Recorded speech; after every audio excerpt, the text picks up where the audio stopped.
You're listening to Blast Podcasting, episode 30. Nintendo Direct Recap. Hey guys, this is Anthony. And this is Xander. Wow.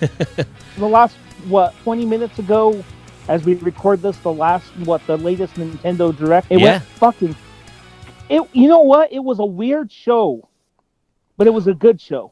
Yeah. I mean, of course, guys, we're going to be talking about the new Direct that just happened. It's September 23rd. It's also the 132nd birthday of Nintendo, which really surprises a lot of people. Some people they get like freaked out when I'm like, yeah, Nintendo's been around for over 100 years. They're like, really? That's a typo. I'm like, no, because they think Nintendo. They think of the Nintendo Entertainment System that came out in '85. So yes, it's not 35 years old. It's 132. Well, you know what? And I've been telling you lately, I've been watching a guy named Jeremy Parrish. I haven't sent you any of his videos. Have you checked him out yet? I haven't, but now that you mentioned Jeremy Parrish, he sounds so familiar. I feel like I've heard of him on a podcast, or maybe he had been a guest on a podcast, because I listened to Axe of the Blood God, and I think he's been a guest on Axe of the Blood God, which is a really good RPG podcast, by the way. That guy does a project called The Works, and I call it the Video Works, he calls it. And what he does is he chronologically goes through every NES game, and he has done it on the Super Nintendo. Hasn't done every Super Nintendo game. He's doing it through the Game Boy, which is insane if you think about it. Yeah. The only one he completed was Virtual Boy.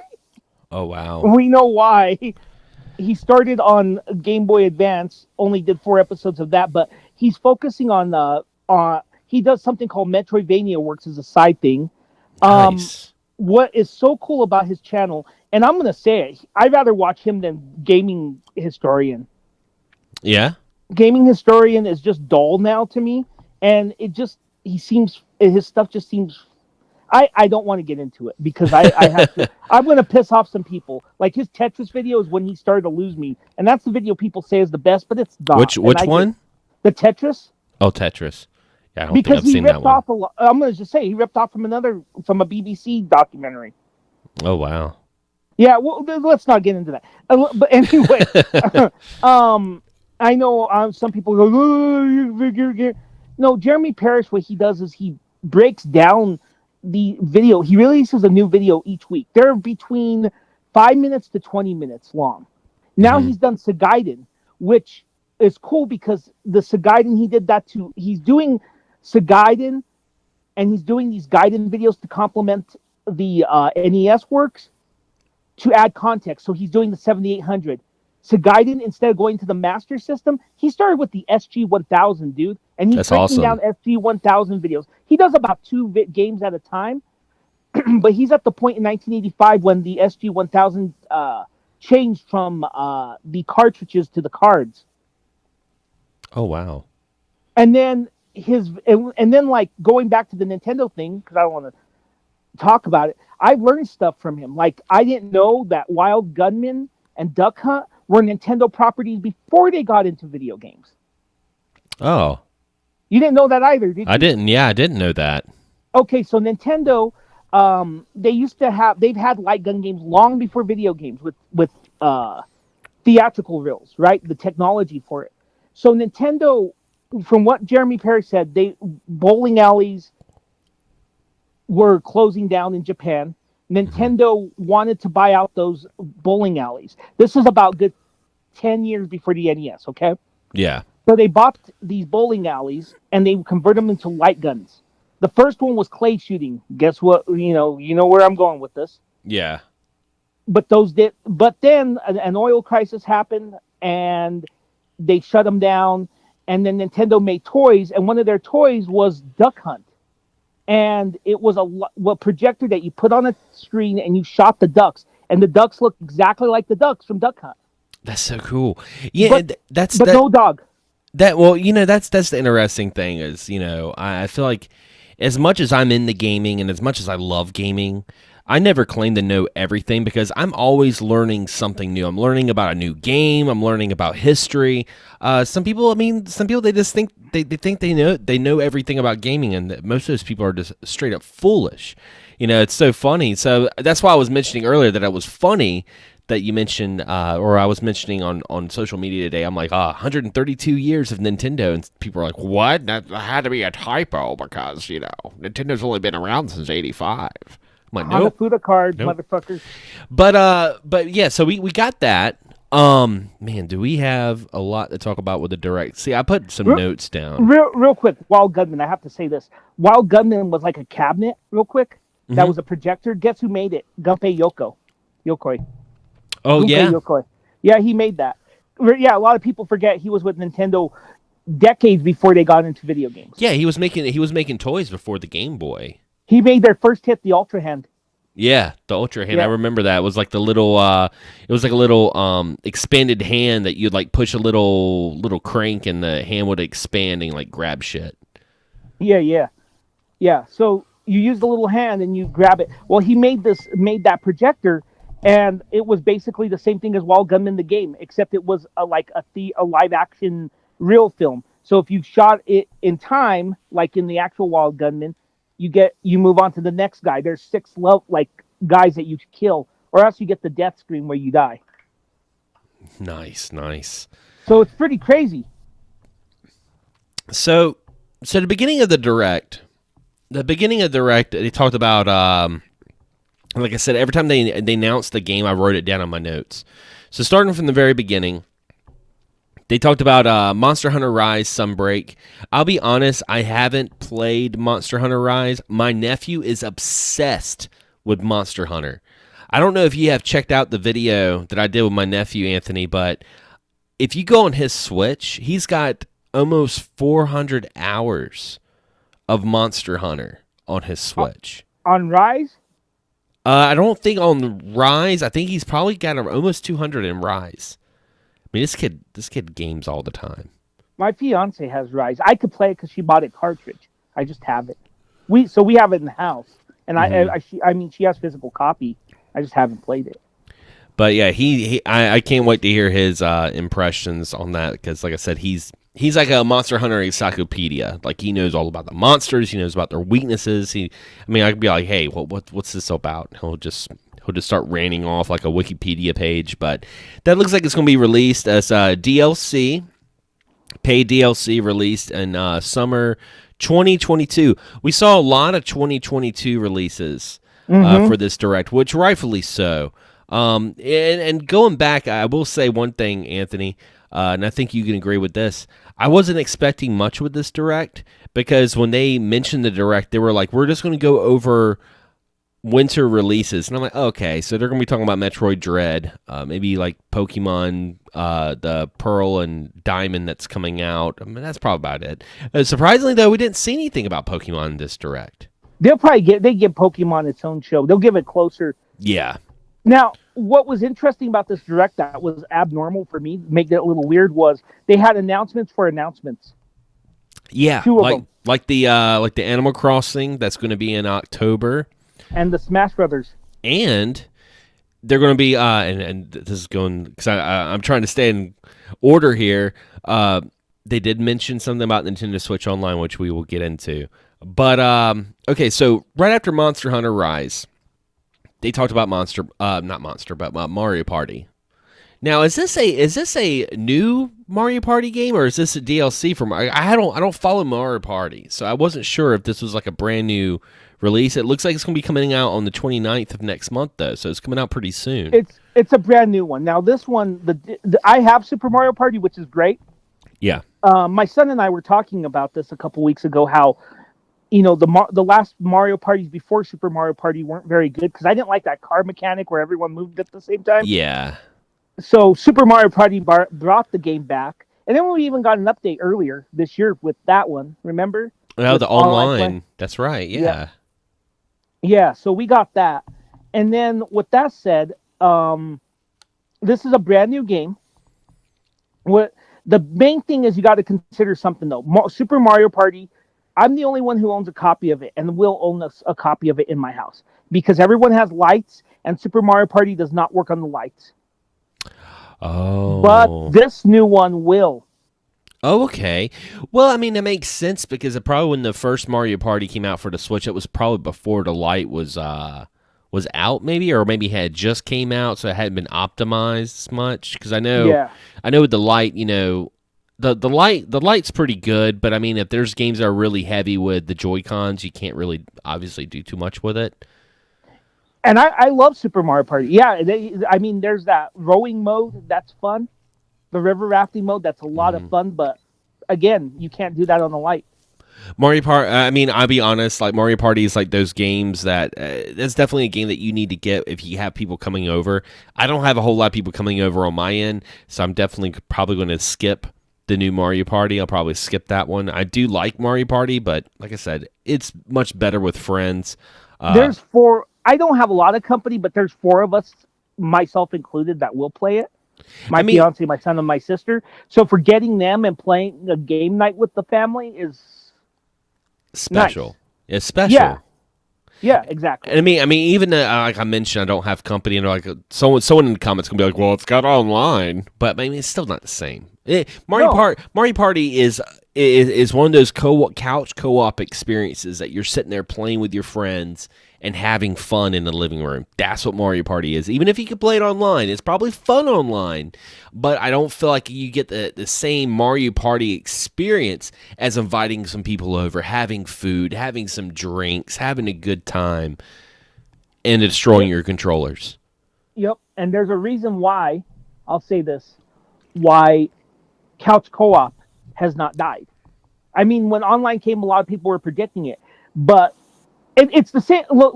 It's the same thing as why I advocate arcade should still be alive. There's a difference when you fight someone on Street Fighter, even if they're a complete stranger, in person, than when you do online. Yep.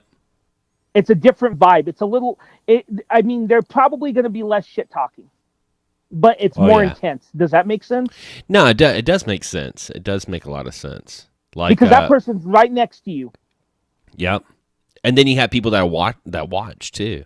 Yeah. So you got the people behind you having their quarters lined up to be the next one to go, and they're all watching you, and you're sitting there. So you got the anticipation of people watching you play the Street Fighter, and then you're right beside the person playing Street Fighter. That's like a totally different thing than sitting in your room with a headset on, eating your favorite snack, playing a fighting game. It's still fun. Don't get me wrong. That's probably the only kind of online games that I play a lot of. If I do play online, are fighting games, but I would rather go to an arcade any day. Yeah, I would too. And you know what? With that said, there is a place for online. Not saying there isn't. I mean, online games keep a fighting game alive. Yeah. Because I'll admit, I like fighting randos. Yep. Especially on the Switch because they can't shit talk. You just gave me flashbacks of your days of playing Tekken 7.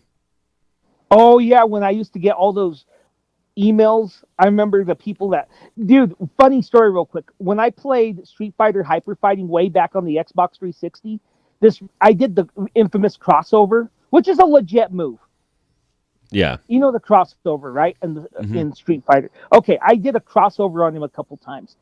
He wrote me tons of Xbox Live messages after message after message telling me why the crossover is it, and that if I had done it in the arcade, he would have kicked my ass and all kinds of stuff. I'll say this, Anthony. Sorry to cut you off, but I'll say this. For some of the listeners who don't know too much about Street Fighter, explain what the crossover is. If I remember, you jump over, you kick, and then you get behind them as you kick, and then you do a sweep, if I remember, correct? Oh, yeah, I love doing that. I do that shit all the time. Yeah, you it's avoidable. That guy just sucked at the game. Yeah, because when they're doing the jump kick, if you're playing as like Ryu or Ken, you can just do a dragon punch and boom, there you go. Oh yeah. Yeah. But what were you gonna say? Oh no, I'm done. Well, the next game that they talked about was Voice of Cards, which I have no desire to play because I'm not a big card player. I am. I've been. You know what's funny is I've been playing that Shadowverse. And I love it. Yeah, I've never got into cards. I mean, it made me think of you know what it made me think of? It made me think of Bat and Kaitos a little bit. It does. I like card games. I do. Now Shadowverse. I'm not talking about the free online. I'm talking about the role playing game that came out a month ago, where it's a lot, where they say it's the best video game card game since the Pokemon one. Oh wow. Where and it has a pretty. You know what's funny about it is I got into Ys and I got into Steins Gate, so I kind of forgot about it. Not forgot about it, but I put it on the back burner. But it's really good. It's got a good story. It's got really well developed characters so far. And this is a card game. Now all battles are done via cards. Yeah. But basically, I'm not going to get into the story or anything because that'll take a lot of time. But it's basically a role-playing game where battles are cards instead of actual battles. And it's a fun game. Yeah, I mean, it looked fun. I mean, like, I'm the kind of person, like, even if a game doesn't appeal to me personally, I can appreciate the appeal for the fans of that game. And I could see where Voice of Cards would be a lot of fun. Now, what they announced right after Voice of Cards, I'm all about, and it's a Nintendo Switch exclusive, the Chocobo Racing. Oh my God. I used to play Chocobo Racing back in the day. Yeah, on PlayStation 1. God. Dude, so good. I tweaked out when I saw that. I didn't expect another Chocobo Racing game. Yeah, I saw that, and I'm like, okay, that made me pretty excited. And I mean, I talked to it was funny because my phone was like dinging during the direct where I had a couple of friends that were messaging me during the direct, and I was so happy to see like 3 messages from 3 different people being like, Chocobo Racing. I'm like, fuck yeah. Yeah, dude, I told my fiance simply, I want. Yeah, and right after that, and again, Chocobo Racing's coming out next year. Voice of Cards, if you guys are interested in a card role-playing game that comes out actually in the next couple of days, comes out on 28th of October. Chocobo Racing comes out next year. And of course, right after that, they went to the Animal Crossing. They talked about Animal Crossing having its own announcement in October, and there's going to be free content, of course, coming out in October and November. The preview that they showed for the October announcement for Animal Crossing New Horizons, the new update, looks like they're bringing back the roast, which is going to have like the pigeon who makes you coffee, and if I'm not mistaken, there's like a comedian that teaches you new facial expressions. That's how it was in Wild World on the DS. Okay, so explain to me. I've heard a lot of people whine, I will say, for this cafe.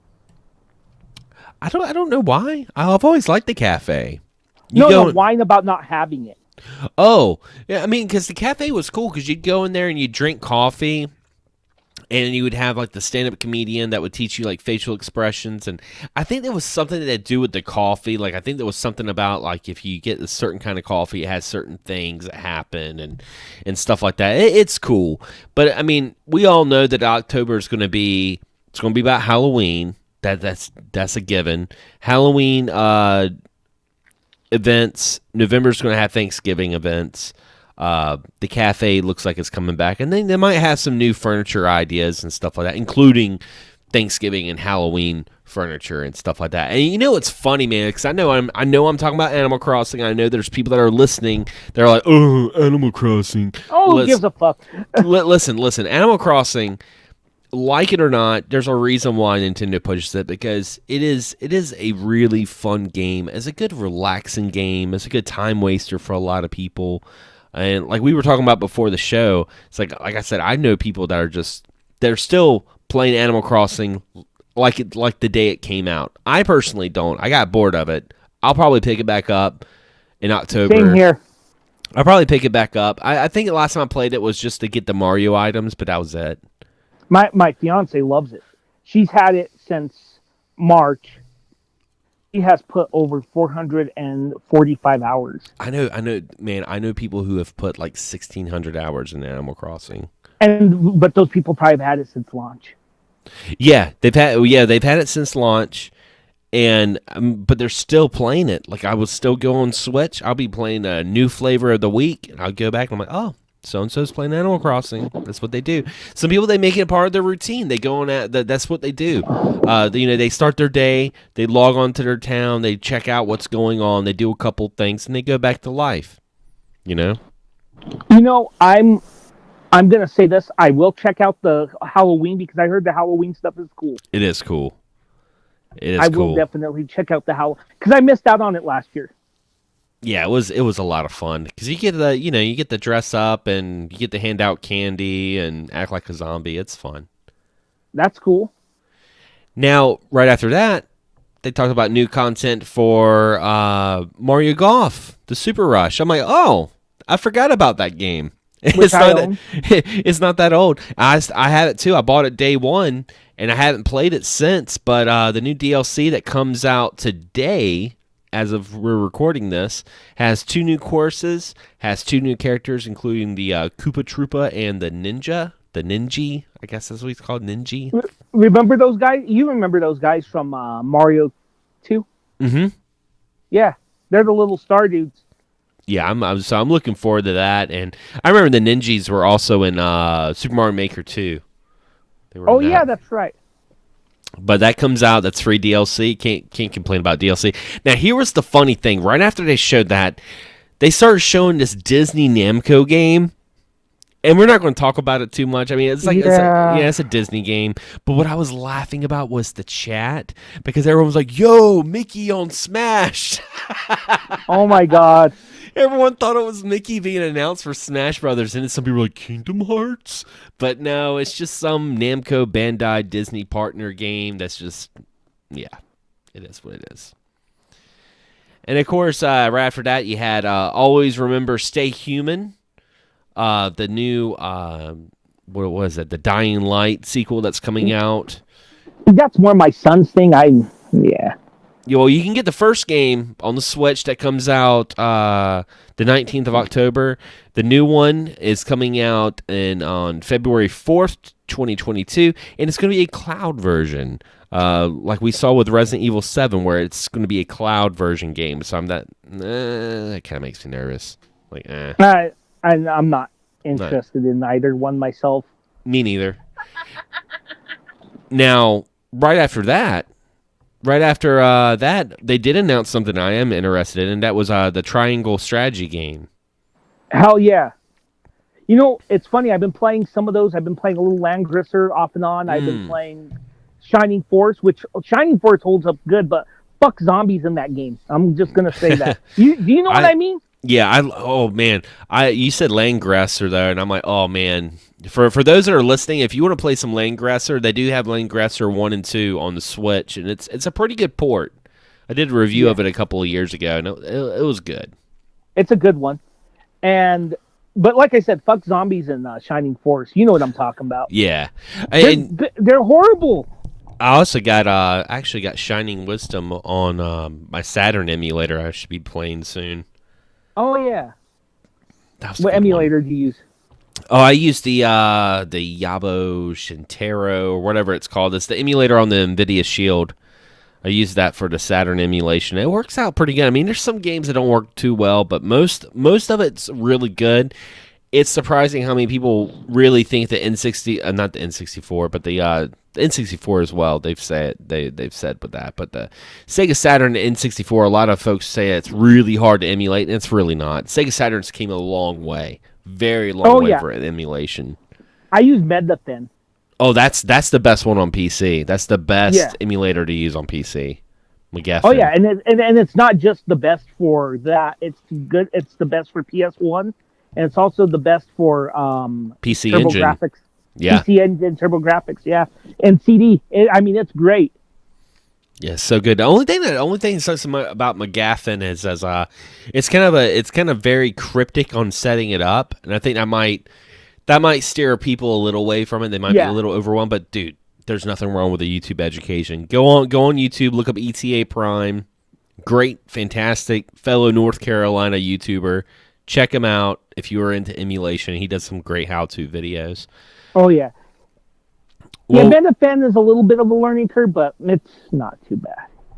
Well, one of the things they talked about with the Triangle strategy is they talked about the improved camera. You can look at the previous dialogue, which I love when games do this, when you can go back and look at previous dialogue. So that way, if you put the game down for a couple months, you can't forget what you were doing. So you got the previous dialogue. You got the loading times they improved. Also the difficulty. They took a lot of feedback from their demo. I believe the demo was last year that they released. that they did a survey for. Very similar to what they did with Octopath Traveler. Square Enix, when they put out Octopath Traveler, they also had a survey and kind of improved it. Oh, yeah. March 4th, not too far from now. I'm definitely going to get that one. Yeah. So that comes out March 4th, 2022. Then after that, they mentioned Metroid comes out on the 8th of October. Getting that. Yeah, I really don't think we need too much to talk about with that. It's Metroid Dread. It's going to be awesome. Then right after that, they mentioned the Switch Online. And when I saw Switch Online, I'm like, okay, what are they doing? Are we getting more NES games? We're getting more Super Nintendo games? Of course, there was always the rumor of GameCube and N64 and even Game Boy. And I was like, what are they going to do with this? One of them I was expecting. One of them I was completely surprised. The first one they announced with the N64, I was like, okay, that's cool. N64, Ocarina of Time, F-Zero. I believe it was showing like Sin and Punishment, Sin and Punishment. I was like, holy shit, that's awesome. That's a great underrated Japanese only N64 title.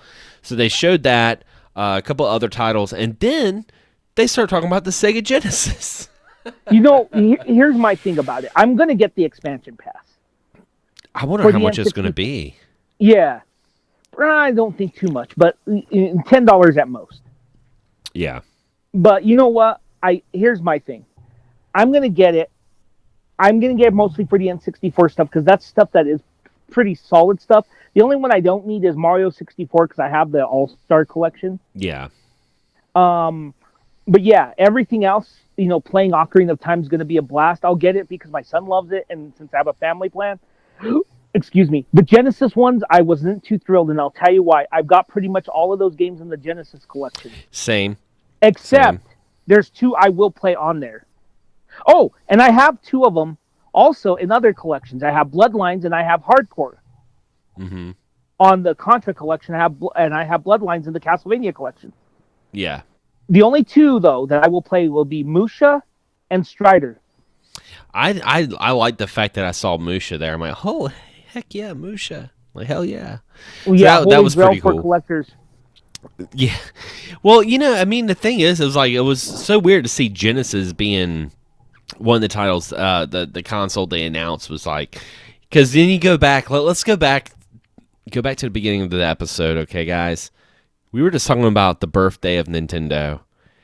Nintendo is having a direct on their birthday, even though Nintendo is so old, they don't realize it's their birthday, but they're like, hey, we're doing a direct. I was so surprised they didn't mention anything about being like, hey, happy birthday to us. But on their direct, on their birthday, they're like, hey, you want to play some Sega Genesis games? Yeah, take that, Sega. Fuck you. I was like, oh my God. 16-bit wars all over again. I freaking love it. I was like, that's great. But yeah, Genesis, here's the thing too, is I know there's going to be people out there be like, Xander, you emulate everything. Like, why are you excited about emulation on the Switch Online? Here's the thing. I emulate, but I sure as hell support re-releases and more ways to enjoy the game. Even though I can't emulate, I'm still going to throw the money down and get N64 and Sega Genesis games. If I can't legally have the game, I will illegally have it. So what I mean by that is, like, okay, I'll give you an example. Super Mario Brothers 1 through 3. We'll never play those on emulation. Mm-hmm. Because I have it on my Switch. But I will play Super Mario RPG. Because it's not on my Switch. And my Wii U's busted. So there's that. But do you see where I'm going with this? Yeah. Yeah, that's exactly how I am. Yeah. Yeah. If I can't play it, if I can't play it on my Switch, I'll play it on emulation. And there's tons of games that like, for example, let's see, I'm trying to think of one. Valis 3 on Mega Drive, right? Mm-hmm. I'll play that, but I won't play Valis 4 because Super Valis 4 on emulation because I have it on the Switch. Wait, Super Valis 4 is on the Switch? Yeah, it's on the Nintendo SNES. Oh shit. I forgot about that. Yeah. Check that out. One other announcement. I don't know if it was before. Was a certain Super Nintendo game remake was announced too. I was getting there. Oh yeah. Okay. I didn't know if that was announced before or after. That was like one of the like holy shit moments of the direct, which was funny. I'll go ahead and because the other one was the Shadowrun Trilogy was announced. That's out now. Castlevania. And the Castlevania Advanced Collection. But right after that, they came in out of nowhere and they're like, "You guys remember ActRaiser? Yeah, we're going to make an HD remaster of ActRaiser." I'm like, "Holy crap, ActRaiser!" And it was so funny because you can see the Gen X and Gen Z kids in the chat just writing ZZZ like, "Oh, this is boring. Fuck this." And I'm like, "No, fuck you. ActRaiser is awesome. Yuzo Koshiro music redone. I am looking forward to it." Fucking badass boss battles. Oh, dude, such a great game. So good. And it's out right now. I didn't expect that either. I was like, what? ActRaiser remade? And they say it's an HD remaster, but this is a remake. Yeah, it's a straight up remake, and I wonder how much it's going to be. I'm looking forward to it. I'm gonna check it out after the show. I'm gonna hop on Switch Online and see how much it's going for right now. Oh, so much. So yeah, that was a good thing. And then the Castlevania collection again? I'm gonna buy that on my Switch, and I'm not going to emulate that ever again. Yeah, I mean, again, I can emulate all the Castlevania games on the Advance Game Boy Advance, but I want to get it actually from Konami because I want to tell Konami, hey, I like Castlevania. Make another Castlevania game. You know? So, I mean, that's the thing when it all comes down to it. It's like, I love emulation. Like, don't get me wrong, guys. I love emulation. I emulate as much as I can.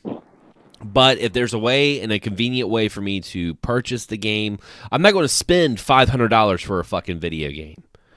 Right. I'm not doing that. I'm going to emulate it. But if they re-release that game that was once $500, like Musha, I mean, Musha's not $500, but I don't know how much it is now, but that's a very expensive game that I used to emulate. I even had a reproduction of it for my Genesis, but I'm not going to play it through emulation if I can play it on my Switch Online, even though it's technically emulation, but you know what I'm saying. Exactly. So, for example, when I get the expansion pass for Switch Online, I won't be playing Strider and I won't be playing Musha. It's all about convenience. I do emulation for convenience, you know? Yeah. So they mentioned that. They mentioned Undertale Chapter 2. I mean, they called it something else, but it's the new Undertale game. I never played Undertale. They made a weird mention. It's okay. I'm not going to say much on it. But they did make a small mention of Hamster aligning themselves with Namco now. Yeah. So what's interesting is we're getting another release of Pac-Man and another release of something else. But there's some games in the Namco Museum that I have that they haven't come out with. So if they come out with something like Dragon Spirit or things like that, that would be cool as shit. Yeah. Because let's be honest, I want to say something, speaking of emulation, Hamster. They are fucking awesome. Give them fucking credit for what they're doing. Every week, arcade games, obscure fucking arcade games, you know? Mm-hmm. They have gone down into Konami's vault and, you know, they pulled out the Gradius 3s and such. But they've also pulled out, what's that one game that came out? It's a beat 'em up and it's not a licensed one. But regardless, they pulled out stuff that is obscure and have been forgotten or new games I've never even heard of. So props to Hamster for what they're doing. Now, while the Hamster release for Pac-Man and for, I think Rally X or whatever it was, no, Xevious was the other game. That's cool. I already have those. But if they go down into those Namco archives, that would be killing it. Oh, yeah. I don't know if you agree with that. How do you feel about Hamster? I like Hamster. I buy a lot of the Hamster does the arcade archives, right? Yeah. Dude, I freaking bought like Night Slasher, Ninja Warriors, versus Super Mario Brothers. Hell, the Punch Out arcade game. Yep, I have those too. I even got the I'm even weird enough. I had the versus Castlevania game. I have that. I have that on the Switch, which is like the arcade version of Castlevania 1. It's so good. Yeah, I mean it's a lot of great stuff. I mean they have In the Hunt. Oh yeah, I got that on Switch. In the Yeah. Hunt is awesome. I love the arcade archives. Ninja Spirit, the arcade version of Ninja Spirit, I have that. What else? Samurai I got Showdown. I have all of those. I have all of the Metal Slugs that they released. Mm-hmm. Metal Slug 1 through 5. They You know what? unfortunately there's no 6 You know on what's there. funny about In the Hunt though, because In What's the that? Hunt, it's by the same folks who did Metal Slug. Did you know there's bootleg copies of In the Hunt over in across the pond, like in other parts across the seas, where they made bootleg versions of In the Hunt, but they called it Metal Slug Submarine. What? Which I mean, it pretty much is. I mean, it is It Metal is. Slug Submarine, but it was funny because they're like, yeah, I mean, they made their own logo and everything, own art. They ripped art from SNK, and they're like, yeah, this Metal Slug Submarine. Metal Slug Submarine. But In the Hunt's awesome. If you haven't played it, buy it now. Oh yeah, it's hard as shit though, and like towards the end, those freaking missiles that come up at the very end, the rockets that you have to dodge around. That shit is no joke. Oh yeah. That's pretty hard. Now, right after Undertale 2, they talked about Splatoon 3. I like Splatoon. Splatoon's one of those games that, I end up buying day one. I play it for like a month or two and then I put it down. But I know there's a huge community with Splatoon. Like that's another Splatoon's like Animal Crossing where like if you don't understand it, don't think it's stupid. Like some people are like, I don't understand Splatoon. Oh yeah, I don't want to fucking play that shit. I don't know. It's never appealed to me. I'm not saying it's stupid. I've never been drawn to it. Now, I'm not saying I won't like it. I've never played it. I've just never been. I like it because it's different. Okay. It's a third person shooter by all means, but just the fact that you're taking because each team has their own colored ink, and as long as you cover as much as you can of that level of the ink, I mean, you can stay in that squid form and then swim around, and jump out of nowhere, and like just hit someone in the back of the head and kill them. That's fun. That is fun. And it's just like you paint the walls, you can be swimming up the walls, up the ceiling, drop down, snipe somebody with a freaking paint roller. That's fun stuff. See, I don't know why. I mean, that sounds fun. And again, I just don't know. I think I've just had other games that I'm more Yeah. prioritized. Yeah. That someday I will watch. I'll give it a try and I will love it probably.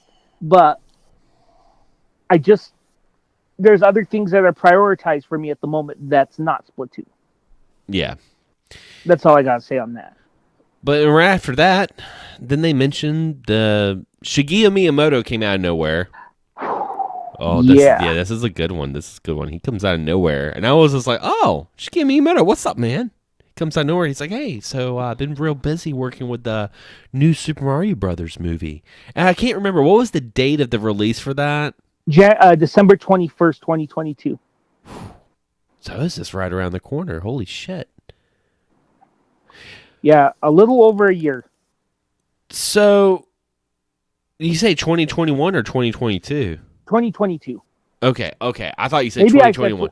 maybe I did, but I meant 2022.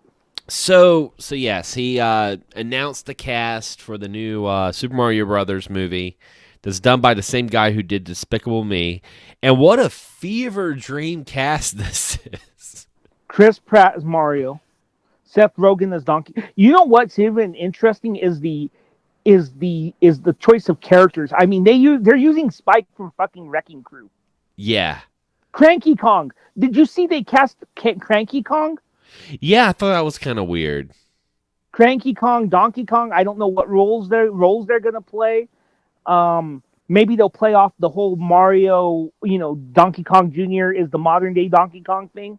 Yeah. Because you know what I'm talking. Well, I don't know if a lot of people don't know about this, but is it canon or not? Because I don't know. It is canon because it's in the Super Nintendo original version of Donkey Kong Country where Cranky Kong talks about how he was the original Donkey Kong, and the Donkey Kong you've been playing since Donkey Kong Country is the grown-up version of Donkey Kong Jr. That's the reason why Donkey Kong Jr. disappeared after Mario Kart. Okay, that makes sense. And then, of course, that he has his own universe of characters. You know the weird and Jack Black playing Bowser. That's not a bad choice. It's not. It's not. But I was just like, Jack Black as Bowser, Chris Pratt as Mario, the guy from Kid and Peele playing Toad. It felt like a fever dream. Like it was so weird. And Jack Black's already in the Borderlands movie. I was just expecting them to come out of nowhere and just be like, Wendy O. Koopa being voiced by Adele. Oh, oh shit! I mean, because it was so weird. It was such a weird fever dream cast. I don't know. I don't know how the movie's going to be. I don't know. I think it's going to appeal. It's going to appeal towards kids for sure. Illumination's pretty good. I've liked what they've done. I think they're better than some Disney shit. So, well, I mean, and again, this is going to be a movie that I know when I see the trailer, it's not geared towards me. And that's the thing. Like when it comes to a lot of this, like stuff that comes out like Space Jam and stuff like that, it's not geared towards me. It's got me by the nostalgia, but it's not geared towards me. It's geared more towards the kids that are going to be wanting to go see it. I think it's going to be geared towards me, not in the adult way, but in the way that I'm a Mario fan still. Mario is like my Mickey Mouse pretty much. Yeah. So, I mean, that's what it's going to be to me seeing that movie. Mm-hmm. So, cause it'll be like someone who's a Mickey Mouse fan their whole life, and yeah, it's going to be geared towards kids, but they're going to want to see the Mickey Mouse. And if you're a fan of Mario, you know that Mario isn't about blood and violence and darkness in general. And the fact that Shigeru Miyamoto is being a part of it, that gives me a little hope. It's not like the first Super Mario Brothers movie, because I know everyone, oh my God, we could go on YouTube right now, dude. We can go on fucking YouTube right now and look at the new announcement for the new Mario movie, and everyone's going to be talking about that fucking Super Mario Brothers movie that came out back in the 90s that was filmed in my town. I actually live a couple blocks away from from the sites of the movie. And people are going to be bringing it up. People are, oh, that's going to be another Super Mario Brothers like we had in the 90s. Okay, but go ahead. I was about to say, because there's something that I have to come clean about and talk about with gamers. I don't know what it is about gamers, but they will take something, if they don't agree with it, and it kind of goes towards something in the past or something current that's not good, why they compare it to that. Like if a game console's failing, like say if we woke up tomorrow and we found out that Sony's stock went down, the PlayStation 5 is in turmoil, it might be shut down, someone's going to be like, oh, PlayStation and Sony's pulling a Sega. Even though it has nothing to do with Sega. Like, nothing to do with Sega. The only thing that Sega and Sony would have in common in that moment, that moment that I'm mentioning, that comparison, will be the fact that two companies went third party. That's the only thing. It's not the same thing. I read something about the, you remember those EA contests in the back of EA magazines where you could win all that cool shit? Yeah. Well, there's a video where they talk about that where no one actually won it. It was a big scam.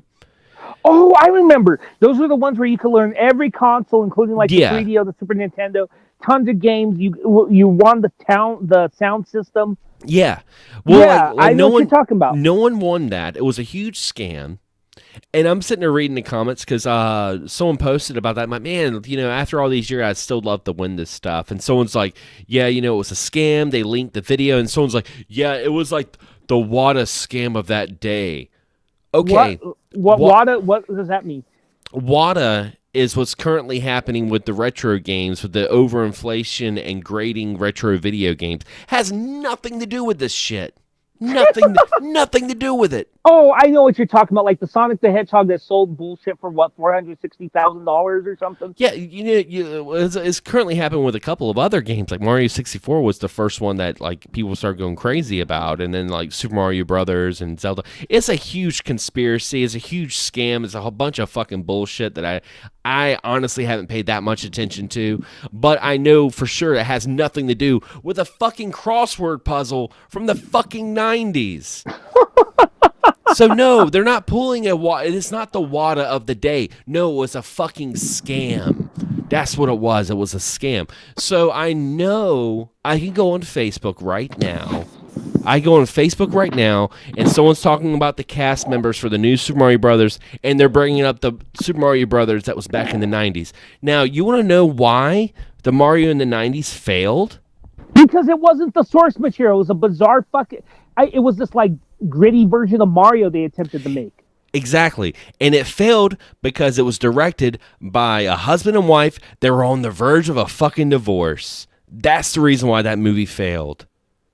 It had bad direction. It had bad source material. So when I see that Shigeru Miyamoto is involved, and I don't know how involved he is. I mean, he may be like actually in there, once a month, looking over what's going on. He may come in once a year. He might bring the cast members fucking Starbucks for all I know. I don't know.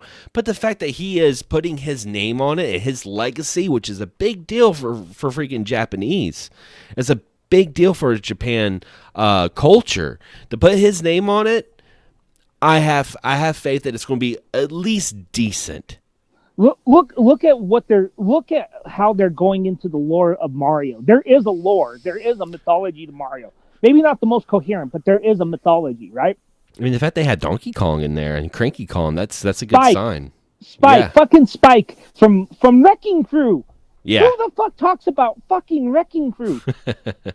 you know what I mean? I mean, if they're going that deep into the lore of Mario, that's a good thing. I mean, they're setting up Wrecking Crew as probably a prelude to the main adventure. Mm-hmm. And then how is Donkey Kong going to play a role? Cranky Kong, there was casting for I always forget his name, the little wizard. I was thinking. Okay, here's something I just had a brainstorm of. What happens if Wrecking Crew takes place in a construction site, has something to do with Donkey Kong, and the things that happen with Donkey Kong and the Wrecking Crew leads to Mario ending up in the Mushroom Kingdom? Yeah, I mean that'll be cool. That would be cool. I was like, remember, Donkey Kong is tied to Mario's lore. I mean, he has been spun off. It took him a good decade to be spun off. But he was spun off, and he has his own lore, in the Donkey Kong games, so. Oh, real quick, you know what no one's talking about, I noticed? What's that? Notice what game was in the... You know how... I want to go back to the N64. This just hit me, because I was thinking of Donkey Kong 64 for a second. Mm-hmm. Did no one not notice what game was in future lineup for the N64? I don't remember all the games that were in the Banjo-Kazooie. Oh, wow, really? That makes a lot of sense, because like Banjo-Kazooie's in Smash. Yeah, Banjo-Kazooie's because they showed a list of games that is going to be re-released. There's like Majora's Mask and Paper Mario. I don't remember all of them, but they did show Banjo-Kazooie. Yeah, I mean that makes a lot of sense to me. And also, what I was going to say, too, was, because we're getting towards the end of the Direct, because they mentioned the movie, then Bayonetta 3. Bayonetta 3's got a release date, 2022. I'm excited about that. Honestly, I think I was probably one of the people that thought that in the beginning of it, I thought it was a Astral Chain sequel because of the dog. Mm-hmm. I was like, oh man, because I couldn't get into Astro Chain. I wanted to like Astro Chain, but I couldn't get into it. I played 5 hours and I liked it, but there's something I didn't feel like. Does that make sense? It's too much shit. Let's be honest. There's too much shit in Astro Chain to do. There's too much to soak in. I don't know if it was that, because there's a lot of games like I'm playing Ys 9, Ys 8, and there's a lot to soak in right now, right? But it's the way they address it though. Okay. Because there's games that can be very complex. There's games that have a lot of shit to go over, but the way Astral Chain did it. It was kind of overwhelming, and it was like everything you had to go over with the hub, and you're just like, is this an action game? Is it an RPG? It had a little bit of an identity crisis. Is this a mystery game? Yeah. But it has a following. And honestly, I was like, oh shit, Platinum's making a Burning Rangers game. That's what I originally thought when I was Oh getting yeah. it. I was like, man, this makes me think of Burning Rangers. I'm for this, but it was nothing like Burning Rangers. One last thing we forgot to talk about: the Smash Brothers Well, news. no, I didn't forget to talk about it. We just haven't got to it yet, man. Oh, well, it was Because at that the was beginning. because it was at the very end where they talked about the last character because they said they were going to announce it on October 5th. They're going Yeah. Sakurai is going to have his own little presentation, and man, I'll be honest, man, I love Smash Brothers, but I can't stand the fucking community to Smash Brothers. No, I like it too. You and I should play sometime. Yeah, I mean, I haven't played Smash Brothers in a long time, but Do you have all the DLC? I do. I don't have all the DLC. I didn't get it all, but because this is the thing about Smash Brothers, it's like no matter who this last character is going to be, like the community is going to hate him. Like no matter unless it's Waluigi, that's what people want it to be is Waluigi. That's what everyone was saying in Nintendo Direct. Like every video they were showing, like Waluigi. You think it'll be Waluigi? I don't think so. I think it's going to be something completely like, you know what?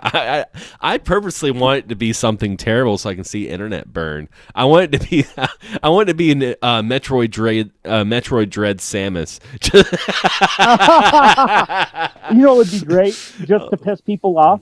Another Fire Emblem character. Oh yeah, That would be even better. it's like, oh, welcome to our new Nintendo Direct. Here's our new character. It's going to be Roy 2. And you know what's hilarious too? The final character of Smash Brothers 3DS and Wii U was a Fire Emblem character, and then the final character of Season 1 of Smash Brothers was a Fire Emblem character. Yeah. You remember that, right? Oh yeah. Yeah, I want it to be a Fire Emblem character. No, you know what? I think Nintendo's going to do something bigger. I honestly think Waluigi is somewhat possible. I mean, everyone's been wanting them. Everyone's been wanting them in there. So I mean, it could happen. Let's see, because that was the last character, and then okay, all right, something I actually leaked on my Facebook. Let me see. I leaked it on my Facebook about 5 hours before the Direct, so about 3 hours before the Direct. And that's the new Kirby game. Oh, I forgot all about that. Yeah, I didn't hear anything about it till the Direct. That looks cool. It looks almost like an open world. You know? It looked kind of open world, and what was funny is everyone's calling it Kirby Nier Automata.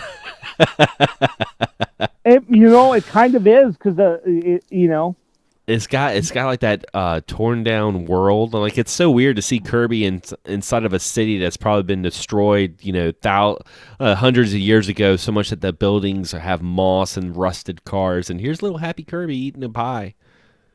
It looks cool though. It does. It looks really good, and that's going to be coming out spring of 2022. Man, Nintendo has quite the stack for next year. I think they would have had I'll be honest. I'm 100% sure they had a lull, but I can guarantee you that lull came because of the pandemic. Oh but yeah, all games had a lull. Yeah. I think most of these games we probably would have already been playing right now if it wasn't for the pandemic, for sure. Yeah, and the same thing. I mean, like the Animal Crossing updates, I think we would have gotten sooner. Yeah. I honestly believe that things would have been different. The only reason we went, I know a lot of people are comparing the lows to the Wii U ones, but you know what? It's not, because something happened and that no one expected. And right now it's like, you know what this reminds me of? The Nintendo 3DS launch. I bought a 3DS in September of 2011. I got it at the right time because things started to pick up there and they never stopped for that console. I think that's what's happening here, although the system didn't launch because the system was always consistent. We're getting out of that lull. Yeah. And I think I think it started with the WarioWare game that came out a couple weeks ago, and then with Metroid Dread, and then DLC for Calamity. And I'm talking Nintendo strictly. The Pokemon games. Don't forget, we got Advance Wars. We have that other Pokemon game, Arceus or whatever, coming out in January. We have stuff like Project Triangle Strategy, which Square Enix developed, Nintendo's probably publishing. We've got that. You kind of see where I'm going with this. Yeah. And then plus of all the other stuff that was announced. Yeah, I'm looking forward to it. I just got done looking at the N64 lineup that they have. Looks like Mario 64, Mario Kart 64. Dude, Mario Kart 64 is going to have online. That game's fun. Mario 64 online, Star Fox 64, Yoshi's Story, Ocarina of Time, Winback. That's a game that I always heard that people said was really good, but I never played it. Winback. I've never played that. Huh. Mario Tennis, Dr. Mario, and Sin and Punishment. And again, for the Sega Genesis, you had, you got Musha, Guardian Heroes, Contra Hard Corps, Sonic 2, Shinobi 3, which I'll go on the record and say Shinobi 3 is better than Revenge of Shinobi. Oh, I agree 100%. And you knew I was going to say that real quick. Yeah, I read your mind. Because we feel that. We feel that way. We talked about it. Shinobi 3, I will say, is one of the best 16-bit action games, period. It is. It's so good. I love the wall jumping, and the mechanics, I think, are just much better. Graphically, it's beautiful still. I mean, that game is one of the best-looking Genesis games, hands down. And I mean, other than the fact that the music's not by Yuzo Koshiro, it's still good. Still got really good music. Yeah. And of course, Phantasy Star 4 is coming out on the Genesis Online as well. That's pretty cool. Well, I have that on the Genesis collection. That's right. That's the problem. Is that I have most of those on the Genesis collection. I mean, how many times have we seen those usual suspects on there? Yeah, like freaking Ristar and Streets of Rage. Yeah. I mean, Golden that's why I wasn't too impressed with the Genesis one. I wasn't an N64 kid, so I missed out on a lot of those games. Now, are you going to get the controllers? Probably not. Because I will say I had the NES controllers that I ordered from the Switch Online, and they're legit. Like they feel just like an NES controller. So these are really good quality controllers. I would probably, if I had to choose, I would probably get the N64. Okay. Even though I'm not. Here's the funny thing, because I actually just bought a USB N64 controller for my NVIDIA Shield, because my NVIDIA Shield does N64 emulation perfectly. So I bought the USB controller, and it's really nice. The funny thing is like I don't like the N64 controller, but when I'm playing N64 games, I still have to use that controller. Isn't that weird? That is weird, but I don't know. That console's still my least favorite, but you know what? Same. Well, but you know what? There's I never played the F-Zero on it. It's good. I heard it's good. I like Star Fox 64. Mm-hmm.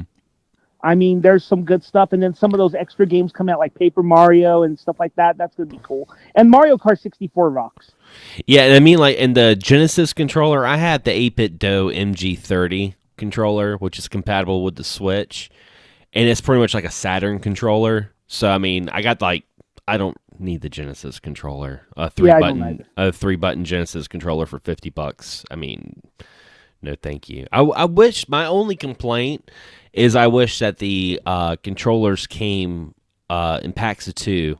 Like the Super Nintendo and the Nintendo controllers. Yeah. Hey, I want to say one thing too about the N64. What's that? We were talking about couch co-op play. Say what you will about the N64, that system is what took couch co-op play to the new level. Oh yeah. You know, we had multi-taps and stuff like that, but I mean, we had great 4-player games on the Super Nintendo, like Super Bomberman, which I had the privilege of playing 4 players. But because of what the N64 doing it with it built in, took couch co-op to the next level. Mm-hmm. It really did. Say what you will, but it took couch co-op and multiplayer to the next level before the internet did. That's all I got to say on that. Yep. Well, I think this is going to be wrapping up another episode of Blast Podcasting. If you guys enjoyed this episode, be sure to check out all of our previous episodes on youtube.com/XanderScully, I got some of the archived episodes there. And if you're listening to us on iTunes or Spotify or iHeartRadio or Stitcher, be sure to leave us a review. Leave us a little comment. It really helps the transparency of the show. It helps more people find us. And while I'm talking about this, I am scrolling through Facebook, and I'm already seeing Super Mario memes of Chris Brandt and the guy playing Luigi. Oh, God. It's happening. It's happening already. Charlie Day and Chris Pratt. This meme that I'm looking at right now is that Magneto meme. You know, like, show me the real you. Oh, You know what I'm talking shit. about? So the first one is like Chris Brandt and Charlie Day. And he's like, I want the real Mario and Luigi. Then it shows the 90s movie. I said, the real Mario and Luigi. Then it shows... It shows the Mario Super Show, and he says perfection. Oh, God. Real quick on Mario, real quick. Charles Martinet is in the movie. They did confirm that. Yeah, he's just going to be making various cameos. Which is cool. It makes sense. I mean, I'll be honest. Like the fact that they hired Chris Pratt to play Mario, it makes sense because, listen, I love Charles Martinet. I love him. He is the Mario voice. But I don't know if I could take a whole hour of woohoo, oh yes, spaghetti. I don't think I could take a whole hour of that. I mean, like, he's good for Mario making like short little statements, but as a whole movie, I don't see that. So yeah, I mean, is this going to be weird hearing a different voice coming out of Mario's mouth? I never thought I would say that. But it'll be cool though. Because he's played Mario for so many years. Chris Martinet also played one of the dragons in Skyrim. I heard about that. You know that Netflix documentary that came out last year about video games, that series? Mm-hmm. He narrated it. Oh, yeah. And he's got a good narration voice. Oh, yeah. What is it, High Score, I think? Mm-hmm. That was a really good. That was a really good documentary. Love the Street Fighter 2 talk. The Street Fighter 2 episode's good. I have issues with the RPG one, but we won't get into that there. You probably know what I'm talking about. Yeah. I had, like I said, it's already happening on Facebook. I'm laughing at my friend. Big shout to Wesley. Wesley on Facebook saying he's talking about the Ocarina of Time and Majora's Mask on Switch Online. He says, imagine being butthurt that Nintendo is finally bringing out these two titles to the Switch, but it's not good enough because it's not a remaster, or it's not good enough because you have to pay $20 a year for the service. So you'd rather pay $120 on two remasters for compared to a $20 a year for 6 years. It's so true, though. There are people that are upset that it's going to be online on the Switch, and they're like, "Oh no, I want to spend $60," but then I'm going to complain that it's $60. Yeah, see, I never played a lot of these N64 games really, so like I said, N64 one is the reason I want to get it. I want to play the original Mario Tennis. It looks like it played well still. Mm-hmm. Doesn't it? Oh, yeah. Yeah. Well, this is definitely going to wrap up the episode. And guys, if you enjoyed this episode, be sure to leave a comment as well. And as always, we're going to try to have some more episodes coming up very soon. I know there's an episode that we wanted to do where we were just going to talk about some games we've been playing and stuff like that. We should definitely do that soon. But yeah, so anyway, guys, hope you enjoyed it. And as always, we'll be blasting off to the next episode.